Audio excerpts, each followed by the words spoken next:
Olá a todos, meu nome é Diane, sou professora, bióloga e doutoranda em ecologia e eu irei apresentar a minha aula com o tema Geologia e Paleontologia. Bom, os objetivos dessa aula é fornecer os conceitos básicos da geologia, como a formação de minerais, rochas e o planeta, fornecer também conceitos básicos da paleontologia, como formação dos fósseis. A palavra geologia se origina da palavra geo, que significa terra. Então, a ciência da terra, que vai estudar sua origem, sua composição, sua estrutura e todos os processos internos e externos ali da crosta terrestre, e também sua evolução através do estudo das rochas. O objeto de estudo da geologia são os agentes de formação e transformações das rochas, composição e disposição das rochas na crosta terrestre também.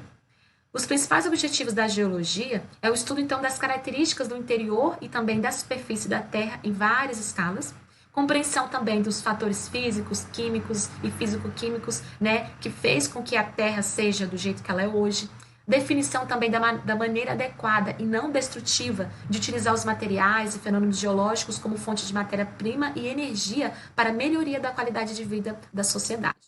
A geologia, ela se divide em dois grandes ramos, que é a geologia teórica e a geologia aplicada. Na teórica, ela subdivide em geologia física, que temos como, por exemplo, a mineralogia, e a geologia histórica, que temos como, por exemplo, a paleontologia.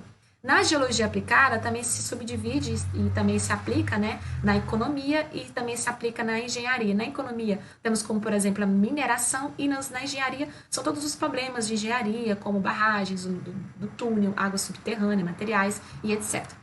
Bom, para entender a geologia, temos que também compreender como é que surgiu a Terra, né? Como é que é a história de formação da Terra, que foi há cerca de 4, bilhões de anos atrás. Então, a partir da força gravitacional que reuniu os materiais existentes no espaço, como a poeira, cosmos e os gases, a partir disso, houve então uma diferenciação dos elementos químicos, ou seja, aqueles elementos mais pesados ficaram no interior da crosta terrestre, dando origem, por exemplo, ao núcleo e etc.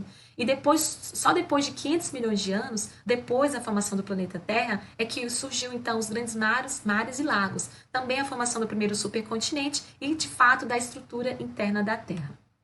A partir disso, começou-se a pensar de como era nessa terra há muitos, muitos anos atrás. Então, Venegas, em 1912, ele conceituou esse termo deriva continental, que é essa posição dos continentes. Então, ele dizia que a Pangeia ela transformou-se em pedaços menores. Então, os atuais, que são os atuais continentes. Então, essa grande massa de terra, que é a Pangeia, começou a deslocar-se na superfície da Terra até atingir as posições que nós temos hoje aqui dos continentes. Então, ele partiu de alguns argumentos, argumentos morfológicos, geológicos, paleontológicos e também paleoclimáticos para fundamentar a sua teoria. E também a partir disso, ele, como por exemplo aqui, esses argumentos morfológicos, ele viu então que os continentes eles apresentam formas que são de certa forma complementares morfologicamente, né? Então os continentes estão aqui são complementares uns aos outros. Bom, então o que consiste também a teoria das placas tectônicas? Então, ele diz que as placas tectônicas estão em constante movimentação. Então, essa teoria, ela admite que a zona mais superficial da Terra, que nós chamamos de litosfera, ela está dividida em placas litosféricas ou placas tectônicas. Então, toda essa litosfera ela está subdividida, né, em diferentes placas tectônicas, e essas placas elas estão se deslocando, claro, em pequena velocidade, em direções diferentes. A litosfera, ela é essa camada mais superficial aqui da crosta, que vai englobar a totalidade da crosta e a parte mais superficial rígida do manto. Já a astenosfera, que é essa parte aqui um pouco mais inferior, como fluido, ela possibilita os movimentos das placas e situa-se sob a litosfera, né, que de certa forma está comportando-a aqui na crosta terrestre. Bom, a partir disso, nós iremos agora falar da paleontologia também, que é outro estudo que está muito ligado ao estudo da geologia.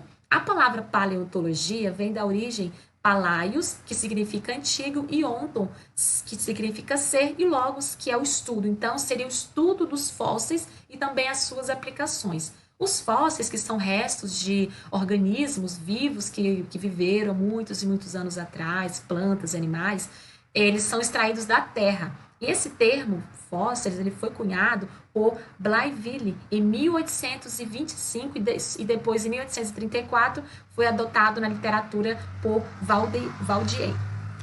Bom, então, a partir do estudo da paleontologia, nós podemos fazer diferentes perguntas interessantes. Que seres viveram na época passada? Quando viveram? Como viveram? Onde viveram? Então, começa-se a pensar e a descobrir como eram, né? A se conhecer como eram esses seres vivos que habitavam o planeta há bilhões de anos atrás. Então, a ciência paleontológica ela está ali relacionada à crosta terrestre, né, que é todo esse imenso arquivo natural, e também as rochas, que é essa página de registro desde arquivo, que é o arquivo geológico, e também biológico. Então, a paleontologia, ela é essa ciência destinada ao estudo dos documentos biológicos do planeta que está registrado na nossa crosta terrestre. Mas a paleontologia, no entanto, ela não se trata apenas de uma ciência meramente descritiva.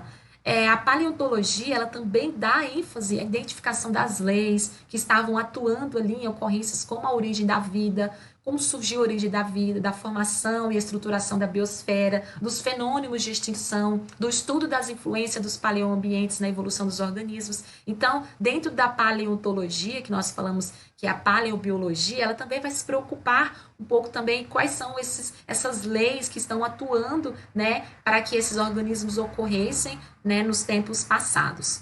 Então, em seu desenvolvimento, a paleontologia ela busca numerosos outras ciências como a geologia, a botânica, a ecologia. Então podemos dizer que a paleontologia é o resultado da soma entre a biologia e a geologia, que é uma ciência que vai dar embasamento à paleontologia para podermos conhecer os organismos que viveram há milhões e milhões de anos atrás, né, em diferentes escalas geológicas. Então, os principais objetivos da paleontologia é fornecer dados para o conhecimento da evolução biológica, estimar também a datação relativa das camadas, das idades, reconstruir também o ambiente onde o fóssil viveu, como ele era, as condições em que esse ambiente se encontrava, auxilia também na reconstrução da história, que é a história geológica da Terra.